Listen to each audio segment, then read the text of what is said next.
Hello everyone, आज मैं class 10th chapter life processes का लास्ट टॉपिक है एक्सक्रीशन, उसके एमसीक्यूज और असर्शन रीजन करवाऊंगी। चलिए स्टार्ट करते हैं। Question 1, which part of nephron in human kidney serve the function of reabsorption of certain substances.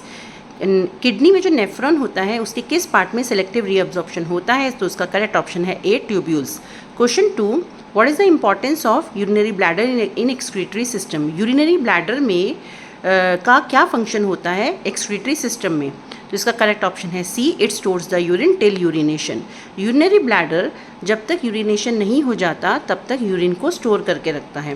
Question 3, in a person the tubule of nephron is not functioning at all, what will its effect be on the urine formation। अगर किसी person में tubule part ख़राब हो जाता है nephron का, तो उसका यूरिन फॉर्मेशन पे क्या अफेक्ट पड़ेगा, तो यूरिन इज़ मोर डाइल्यूटेड, क्योंकि अगर ट्यूब्यूल पार्ट ख़राब है तो सेलेक्टिव रीअब्जॉर्प्शन नहीं होगा, और सेलेक्टिव रीअब्जॉर्प्शन नहीं होगा तो ज़्यादा से ज़्यादा जो वाटर है वो यूरिन में ही रहेगा और यूरिन जो है वो ज़्यादा डाइल्यूट रहेगा। Question 4, waste product in plants, a resins, b gums, c latex, d all of above. तो इसका करेक्ट ऑप्शन है all of above. Resins, gums और लेटेक्स तीनों ही प्लांट्स के लिए वेस्ट हैं। नेक्स्ट क्वेश्चन है, a plant get rid of excess of water through transpiration, a method use by plant to get rid of solid waste product is, तो इसका correct option है C, shedding of leaves. 6 question है assertion, the act of expelling the undigested food from large intestine is excretion. तो ये statement wrong है। The act of expelling the undigested food from large intestine is known as egestion. Reason, the exit of undigested food is controlled by anal sphincter. तो ये reason इसका correct है कि हमारी body से जो अनडाइजेस्टेड फूड को बाहर एक्सपेल करने को एनल स्फिंक्टर कंट्रोल करती है। तो assertion is false and reason is true. 7th question है, which of the following is not functioning of function of artificial kidney. हमें 4 फंक्शन दे रखे हैं और हमें बोला है कि इसमें से कौन सा फंक्शन आर्टिफिशियल किडनी का नहीं है, तो इसका करेक्ट ऑप्शन है C, to reabsorb essential nutrient from the blood. Artificial kidney में सेलेक्टिव रीअब्जॉर्प्शन नहीं होता है, तो करेक्ट ऑप्शन इज सी।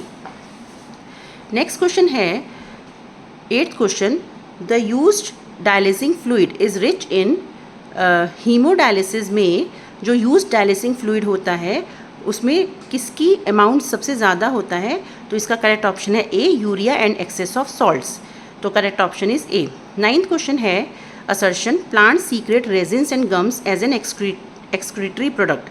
तो ये स्टेटमेंट ट्रू है। प्लांट्स रेजिन्स और गम्स को as a excretory product secrete करते हैं। Reason, resin and gums have been commercially utilised by humans. तो ये स्टेटमेंट भी करेक्ट है कि रेजिन्स और गम्स जो है ह्यूमंस उससे बहुत सारे यूज़फुल प्रोडक्ट्स बनाते हैं। तो असर्शन भी ट्रू है, रीज़न भी ट्रू है, बट रीज़न असर्शन को एक्सप्लेन नहीं कर रहा है, तो करेक्ट ऑप्शन है both A and R are true and R is not correct explanation of A. 10th question है, which of the following is not removed as a waste product from the body of plant. इसका correct option है B, urea. Plant की body से urea जो है as a waste excrete नहीं होता है। 11th क्वेश्चन है, identify the correct path of urine in human body. तो इसका करेक्ट ऑप्शन है डी, पहले किडनी, फिर यूरेटर, फिर यूरिनरी ब्लैडर, फिर यूरेथ्रा। नेक्स्ट क्वेश्चन है 12th assertion, resins and gums are stored in old xylem tissue in plants. Reason, resins and gums facilitate transport of water molecule. Assertion है resins and gums are stored in old xylem tissue in plant, ये statement true है। Reason है resins and gums facilitate transport of water molecule, तो reason wrong है। resins और gums पानी के transport को फैसिलिटेट नहीं करते हैं, जाइलम करता है, तो इसका करेक्ट ऑप्शन होगा assertion is true, reason is false. 13 question है assertion, glomerular filtration requires expenditure of energy by kidney. तो ये बात रॉन्ग है, ग्लोमेरुलर फिल्ट्रेशन में एक्सपेंडिचर ऑफ एनर्जी नहीं चाहिए होता। रीज़न है it occur due to pressure difference in glomerular capillaries and Bowman's capsule. Reason वाली स्टेटमेंट करेक्ट है कि जो ग्लोमेरुलर फिल्ट्रेशन होता है वो प्रेशर डिफरेंस की वजह से होता है बिटवीन ग्लोमेरुलर कैपिलरीज और बॉम्बेंस कैप्सूल, तो इसका assertion is false and reason is true. 13 question. 14 question है, इसमें हमें नेफ्रॉन का डायग्राम दे रखा है और हमें पूछा है shown below is the diagram representing structure of nephron, identify the site of filtration and selective reabsorption from the table below. हमें वो वाले पार्ट बताने हैं जहाँ पे सेलेक्टिव रीएब्जॉर्प्शन हो रहा है और फिल्ट्रेशन हो रहा है। तो सबसे पहले हमें फिल्ट्रेशन का बताना है। अगर हम देखेंगे इस फिगर में तो फिल्ट्रेशन ये क्यू पार्ट पे हो रहा है, ग्लोमेरुलर कैपिलरीज में, और जो सिलेक्टिव रीअब्जॉर्प्शन हो रहा है वो आर पार्ट में हो रहा है। तो करेक्ट ऑप्शन होगा सी, क्यू आर, क्योंकि क्यू जो है वो ग्लोमेरुलर कैपिलरीज हैं और जो आर है वो ट्यूब्यूल है जहाँ पे सिलेक्टिव रीअब्जॉर्प्शन हो रहा है। और हमें बताना है कि फिल्ट्रेशन कहाँ हो रहा है और सिलेक्टिव रीअब्जॉर्प्शन कहाँ हो रहा है। तो इसका करेक्ट ऑप्शन होगा सी, क्यू एंड आर।